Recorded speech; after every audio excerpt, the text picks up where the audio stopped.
Assalamualaikum warahmatullahi wabarakatuh. Selamat berjumpa kembali dalam Helmi Abdullah Channel.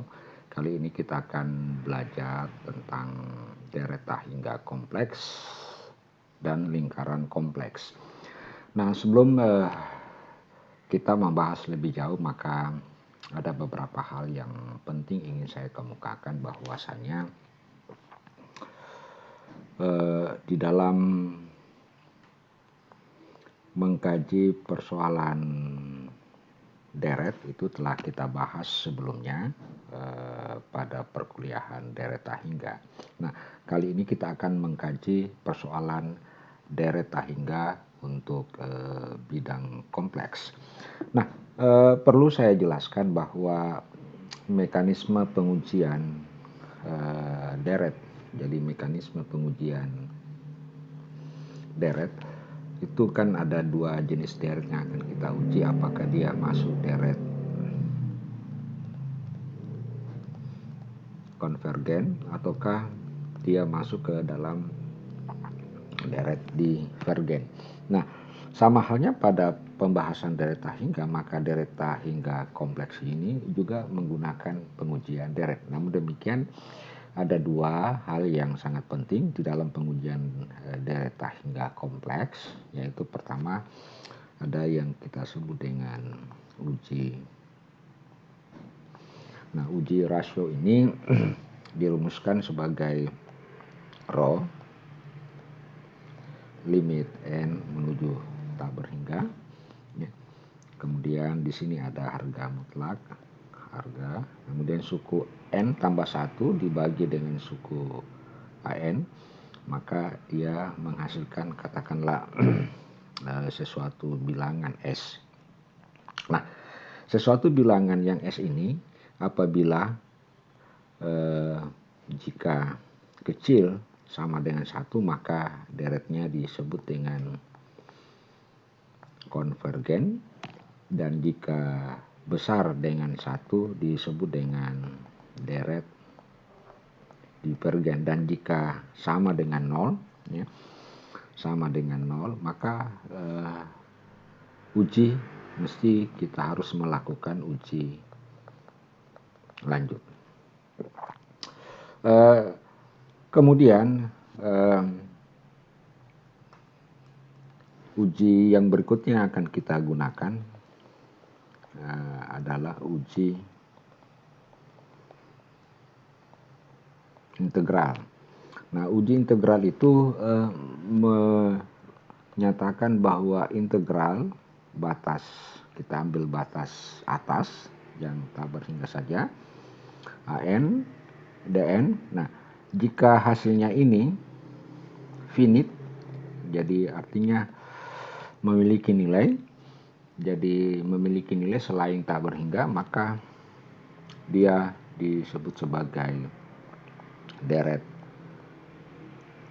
konvergen. Tetapi jika hasilnya adalah tak berhingga atau infinite, maka deret tersebut adalah deret divergen. Nah, baik, untuk lebih jelasnya kita akan mengkaji yang bagian B adalah uji deret kompleks. Nah, untuk itu ada dua soal yang saya akan perkenalkan pada kesempatan ini sebagai contoh. Soal yang pertama adalah sigma 1 dikurang I bagi 1 ditambah I, kemudian pangkat N. Nah, kemudian yang kedua, sigma 1 ditambah I bagi 1 dikurang I akar 3 juga pangkat N. Tentu N sama dengan 0 sampai tak berhingga, ini juga 0 sampai tak berhingga. Nah, apa yang kita mau lakukan terhadap kedua deret ini? Yang kita mau lakukan adalah uji deret apa masuk kategori konvergen atau divergen. Oke, jadi kita akan menguji kedua hal ini, apakah dia masuk uji deret konvergen atau divergen. Nah, baik, kita langsung saja menyelesaikan soalnya. Yang pertama tentu adalah kita lihat soal nomor 1. Saya tulis solusinya. Soal nomor 1 itu adalah sigma 1 dikurang I, kemudian 1 ditambah I, kemudian kita pangkat N kan. Nah,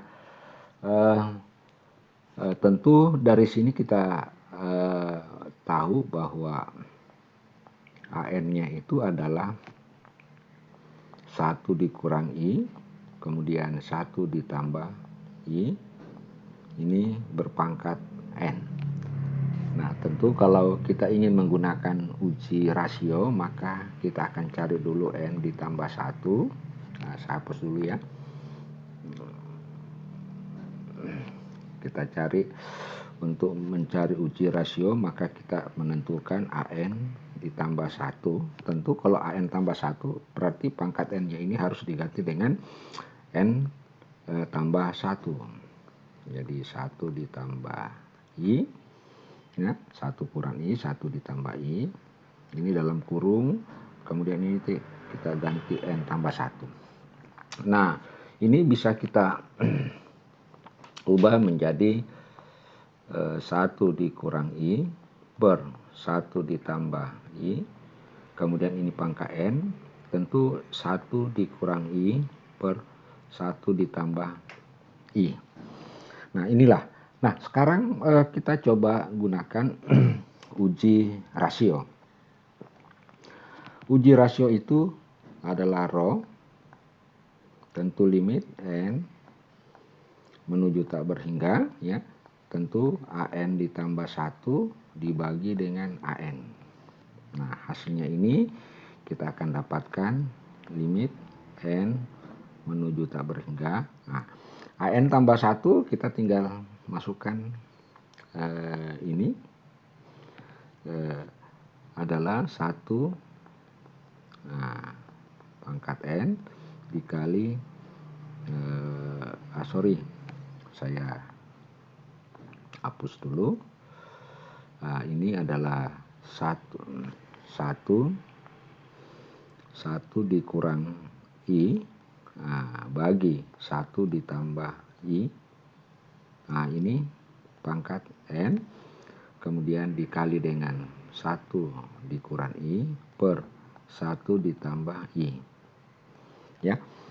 Kemudian ini dibagi. Nah, dibagi dengan ini 1 kurang I per 1 ditambah I pangkat N. Baru harga mutlak. Nah, kelihatan bahwa 1 kurang IN ini, bagian ini akan saling meniadakan, artinya nilainya sama dengan 1, sehingga karena tidak ada faktor N ini, maka rho yang kita dapatkan itu adalah harga mutlak dari 1 dikurang I, 1 ditambah I, ya, itu hasilnya. Nah, ini kan harga mutlak, berarti kalau harga mutlak mesti kita lakukan dulu kita mesti lakukan dulu mengalihkan yang di atas, ya. Tentu konjugat daripada penyebutnya, konjugat daripada penyebut ini 1 ditambah I adalah 1 dikurang I. Berarti di sini 1 ditambah I, kemudian 1 dikurang I. Nah, harga mutlak. Nah, kita kali 1 kali 1 tentu adalah 1. 1 kali min I tentu adalah min I. Min I kali 1 min I. Min I kali I sama dengan kurang 1. Nah, karena ini adalah sebuah perkalian konjugat, dan kita sudah pelajari rumusnya conjugate, maka hasilnya ini adalah 1 ditambah 1 berarti 1 kuadrat ditambah 1 kuadrat ya. Jadi hasilnya sama dengan berapa? Ini adalah 2i per 2. Nah, kelihatannya bahwa kalau kita menentukan nilainya ini, maka rho yang sama dengan 2i per 2 itu sama dengan i. I itu sama dengan 1 karena besarnya 1. Nah, karena nilainya sama dengan rho-nya sama dengan 1 sesuai dengan ini bukan 0 ya, ini sama dengan 1 ya. Apabila rho-nya sama dengan 1, karena ini sama dengan 1, maka otomatis ini harus dilakukan uji. Jadi kita harus lakukan uji lanjut. Nah, salah satu pengujian lanjut yang akan saya gunakan yaitu adalah menggunakan uji Nah, uji integral itu kita sudah dapatkan I ya, sama dengan batas atas AN DN. Nah, batas atas integral batas atas untuk AN itu kan sendiri sama dengan ini. Sama dengan 1 dikurang I, 1 ditambah I per N DN. Nah, perlu saya ingatkan bahwa ini sesungguhnya adalah sebuah konstanta. Nah, bisa kita misalkan C sama dengan 1 dikurang I, 1 ditambah I ya. Nah, 1 kurang I, 1 ditambah I, sehingga kita dapatkan integral batas atas C pangkat N dN. Nah, hasil integrasi C pangkat N dN ini adalah C pangkat N per ln C. Batas integrasi kita ambil yang bagian batas atas, sehingga kita dapatkan I sama dengan ya Cn, berarti Cn karena dia konstanta ya, Cn jadi C pangkat tak berhingga sama dengan ln C. Nah, ini akan sama dengan tak berhingga. Jadi ini adalah sebuah konstanta. Jadi akan menghasilkan nilai tak berhingga ya, nilai tak berhingga. Nah, karena I sama dengan tak berhingga, jadi hasil integrasi sama dengan tak berhingga, maka kita dapat menyimpulkan bahwa deret 1 dikurang I, 1 ditambah I, 1 ditambah I ya. Jadi 1 kurang I, 1 ditambah I pangkat N itu adalah divergen sesuai dengan persyaratan yang kita dapatkan ini. Jadi apabila dia infinite, maka hasilnya divergen. Maka kita sudah bisa mengetahui bahwa untuk Coulomb pertama deret kompleksnya itu adalah divergen. Nah, selanjutnya kita periksa soal yang kedua, itu adalah sigma 1 ditambah I ya, kemudian 1 dikurang I akar 3 pangkat N, dan selalu kita akan menggunakan AN-nya itu ya, AN-nya itu sama dengan 1 ditambah I per 1 kurang I akar 3 pangkat N, dan untuk AN tambah 1 kita dapatkan 1 tambah I, 1 kurang I akar 3, nah, N ditambah 1. Nah, sekali lagi ini bisa kita ubah. Nah, terlebih dahulu 1 tambah I, 1 dikurang I akar 3, tentu ini pangkat N, dikali 1 ditambah I per 1 dikurang I akar 3. Nah, kembali kita tetap akan menggunakan diferensial rasio, menggunakan rasio itu rasio R, rho, limit N menuju tak berhingga.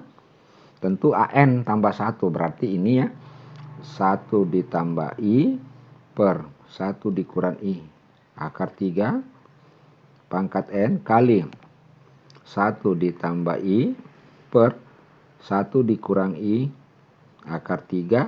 Nah,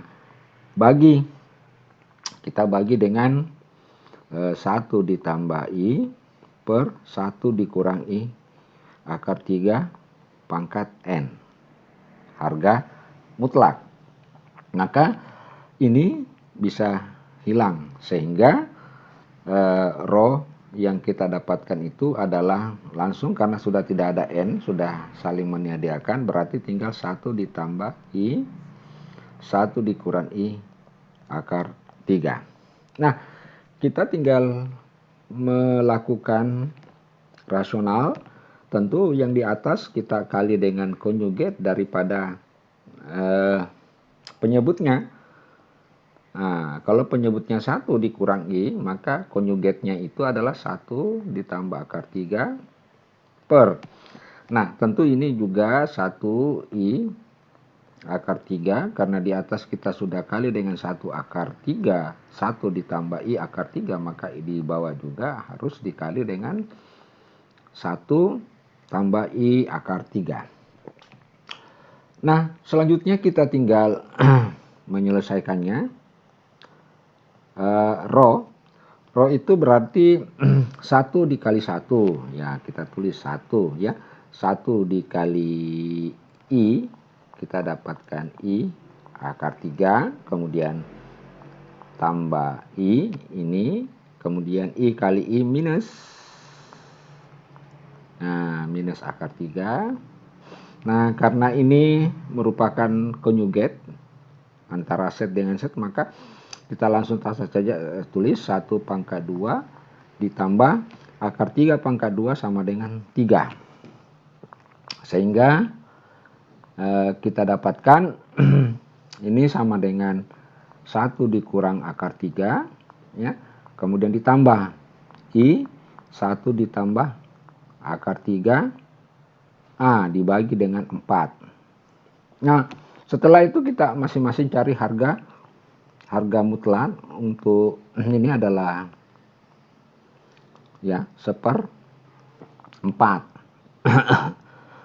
Tak apa-apa, kita keluarkan ini 1/4. Sesudah itu baru kita cari harga mutlaknya. Saya kurung, jadi 1/4-nya saya keluarkan, maka 1 dikurang akar 3 pangkat 2 ya, ditambah 1 ditambah akar 3 pangkat 2. Karena ini harga mutlak, maka diakarkan ya, langsung kita akarkan. Hasilnya sama dengan 1/4 akar 1 kali 1 1, 2 akar 3 ditambah 3, kemudian tambah 1 ditambah 2 akar 3 ditambah 3. Nah, ini sama dengan 1/4. Kalau ini hilang, ini juga hilang. 3, 3, 3, 3, 3, 6, tambah 2 berarti akar 8. Ya, sama dengan akar 8. Nah, akar 8 itu tak lain adalah 2 akar 2 per 4. Jadi hasilnya adalah akar 2/2. Nah, kelihatan bahwa rho-nya kecil daripada 1. Sehingga bisa kita katakan bahwa ini 1 ditambah I, 1 dikurang I akar 3 pangkat N adalah konvergen. Karena rho-nya kecil 1 ya. Jadi nilai rho-nya kecil sama dengan 1. Nah, begitulah cara atau menyelesaikan untuk menunjukkan apakah deret tak hingga kompleks tersebut masuk dalam kategori konvergen atau divergen. Nah, selanjutnya kita akan membahas yang bagian berikutnya, yaitu bagian C. kita kenal istilah lingkaran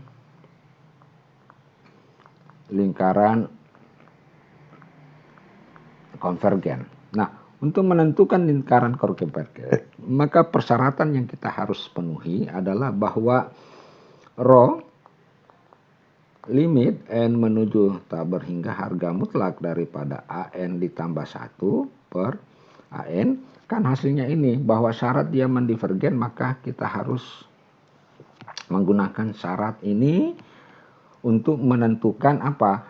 Untuk menentukan daerah lingkaran yang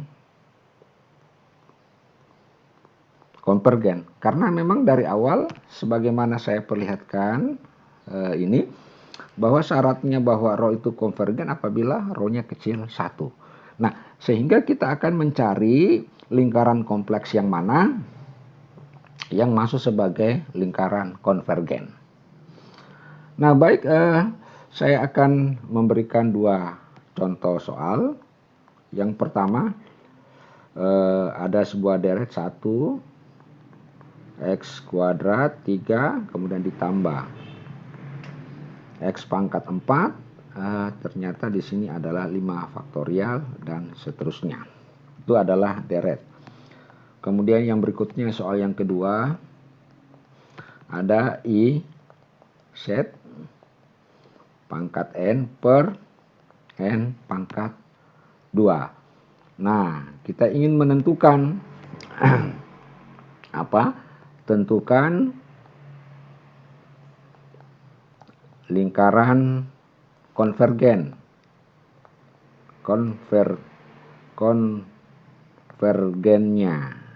Jadi maksudnya kita akan menentukan dari deret ini di mana posisi lingkaran konvergennya. Nah, kita lihat solusinya. Kita kerjakan dulu soal nomor 1. Nah, soal nomor 1 itu 1 dikurang x kuadrat per 3 faktorial ditambah x pangkat 4 5 faktorial kurang, dan kita buat dulu dalam bentuk deret. Kalau kita mulai daripada 0 sampai dengan tak berhingga, maka tentu di sini adalah x pangkat n, ya. X pangkat n, ya, harusnya sama dengan x pangkat 2n, ya, 2 x pangkat 2n. Jadi kalau untuk n2, terus yang di bawah karena dia merupakan ganjil, maka 2n kurang 1, ya. Jadi kalau n tambah 1, ya. Kalau n sama dengan 0, 1 faktorial. Berarti bentuk deret sigma ini adalah yang ini, ya. Jadi x pangkat 2n.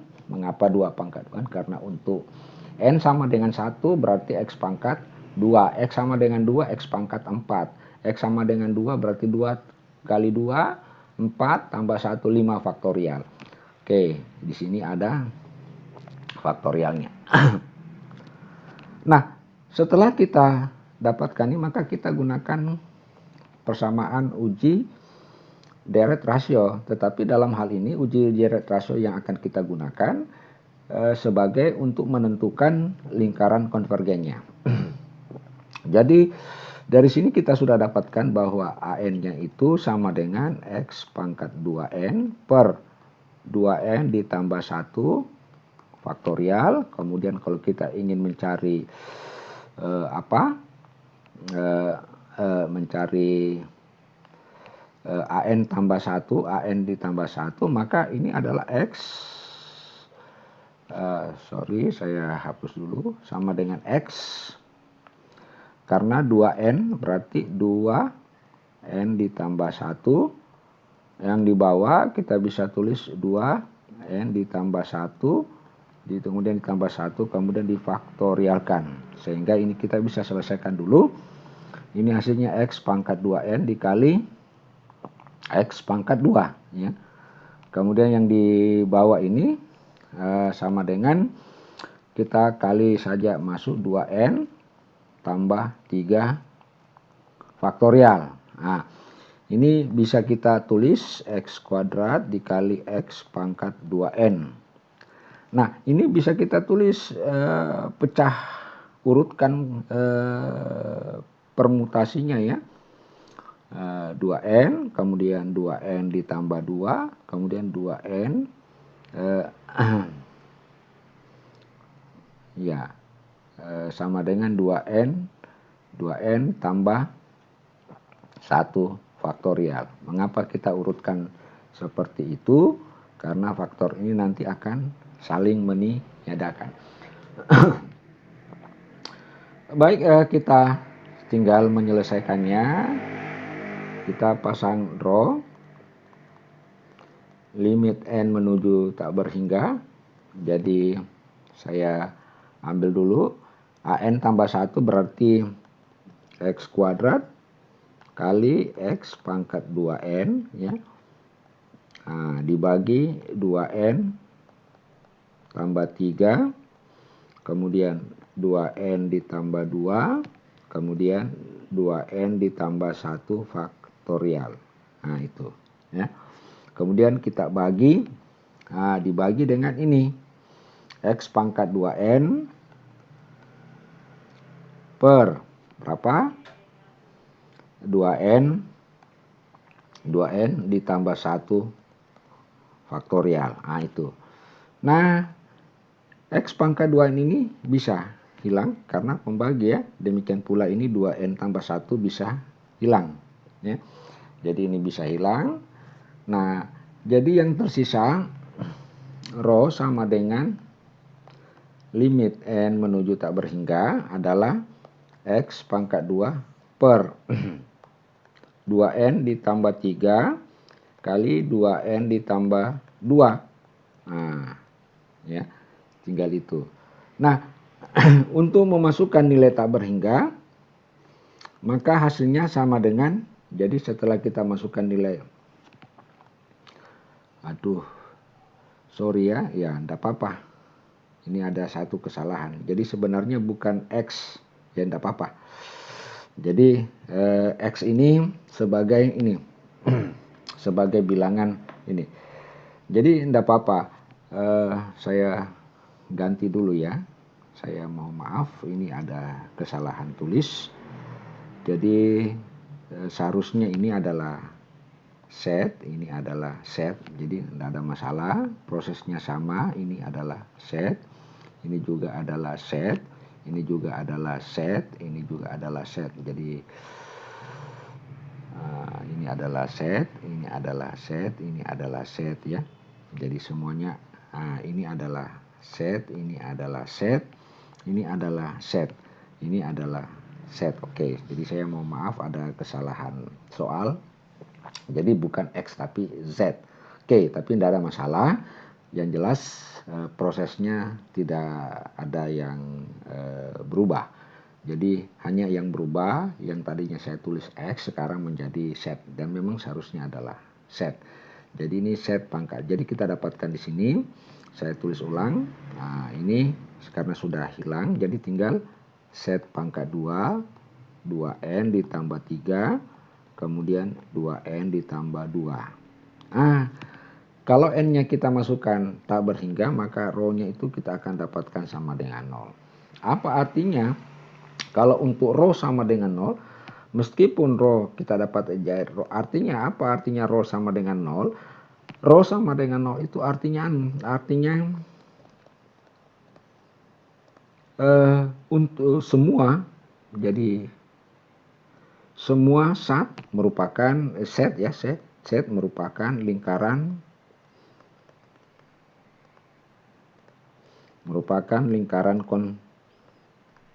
konvergen. Jadi itu adalah merupakan sebuah, artinya semua set pada deret itu adalah merupakan lingkaran konvergen. Baik, kita kerja lagi yang soal nomor 2. Soal nomor 2 itu menyatakan I set pangkat n kemudian n kuadrat. Nah, tentu mekanismenya sama, kita menggunakan rho. Namun sedemikian kita tentukan dulu an-nya itu adalah I set pangkat n per n kuadrat. Nah, tentu kalau an tambah 1 sama dengan i set, ini n tambah 1, kemudian ini n ditambah 1. Sehingga kita dapatkan ini i set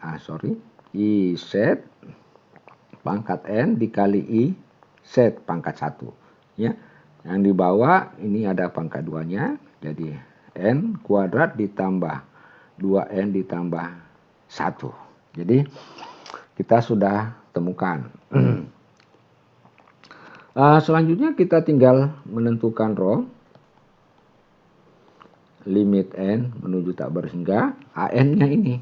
Jadi an-nya itu adalah i set pangkat n dikali i set bagi n kuadrat ditambah 2n ditambah 1. Ya, kemudian per, jadi dibagi dengan an. An itu sendiri adalah i set pangkat n per n kuadrat. Nah, ini hilang ya. Jadi yang tersisa apa? Rho limit n menuju tak berhingga. Nah, yang tersisa ini ada n di sini, berarti n-nya bisa naik ke atas. N kuadrat i set, nah, sama dengan n kuadrat ditambah 2n ditambah 1. Nah, selanjutnya kita tinggal memasukkan nilai di masing-masing ruas kiri yang di atas. Jadi yang ini kita kali seper n kuadrat. Ini juga kita kali seper n kuadrat. Jadi baik yang pembilan maupun penyebut masing-masing dibagi dengan seper n kuadrat. Sehingga kita akan dapatkan rho sama dengan limit n menuju tak berhingga. Jadi kalau dibagi ini jadi tinggal i set ya. Sudah hilang sama dengan 1.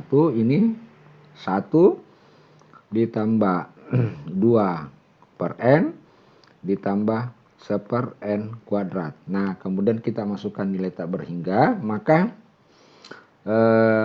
nilai tak berhingga kita masukkan. Nah, ini tinggal i set ya.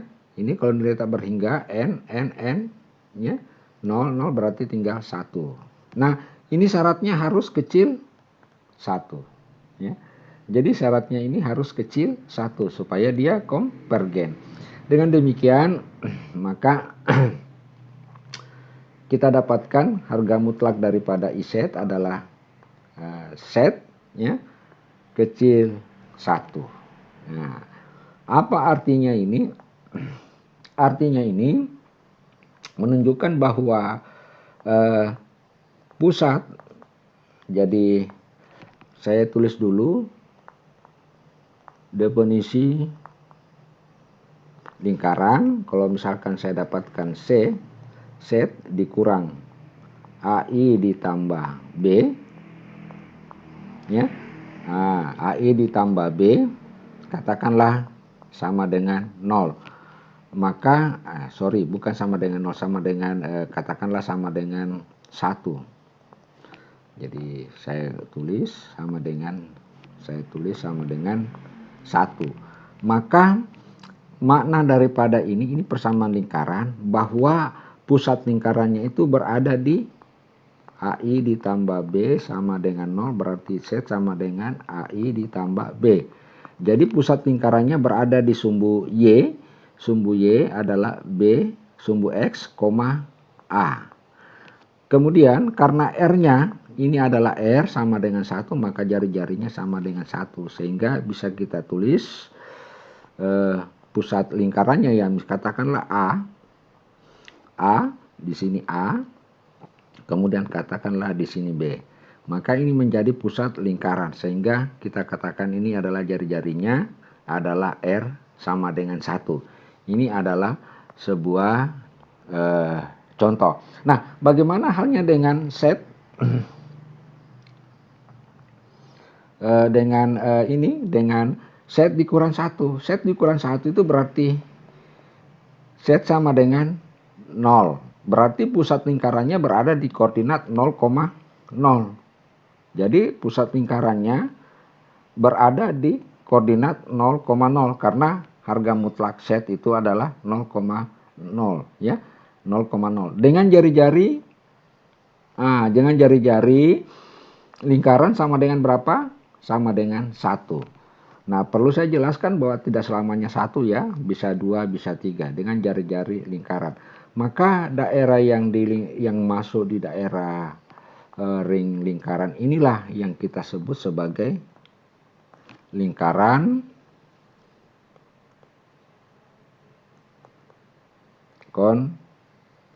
konvergen. Jadi yang di bagian luar ini masuk daerah divergen. Baik, demikianlah penjelasan tentang bagaimana cara kita menyelesaikan persoalan-persoalan yang berkaitan dengan delta hingga kompleks sampai bisa kita menentukan lingkaran konvergen dari sebuah deret. Semoga penjelasan ini sedikit banyaknya memberikan pemahaman, manfaat, dan moga-moga yang menonton memiliki keberkahan terhadap pengetahuan yang dimilikinya. Dan saya akhiri, sekian. Wassalamualaikum warahmatullahi wabarakatuh.